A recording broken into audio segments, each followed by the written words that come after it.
রূপান্তরিত কাণ্ড নিয়ে তোমাদের অনেকের মধ্যে ঝামেলা আছে। আজকে জিনিসটাকে একেবারে সহজ করে দিব। মাটির নিচে যে রূপান্তরিত কাণ্ডগুলো হয় তাদের মধ্যে কেউ হবে সাইজে বড়, সাইজে বড় হইলে বলবো টিউবার।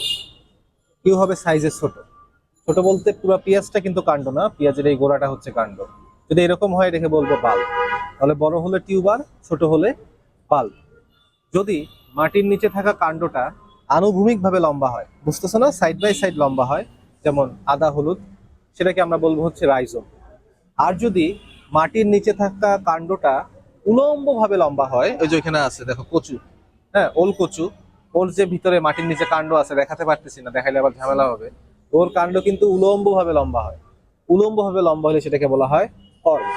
তার মানে দেখো, ফুলে ওঠা কাণ্ড হচ্ছে টিউবার, ছোট কাণ্ড হচ্ছে বাল্ব, আনুভূমিক কাণ্ড হচ্ছে রাইজোম, আর উলম্ব কাণ্ড হচ্ছে কর্ম, CORM।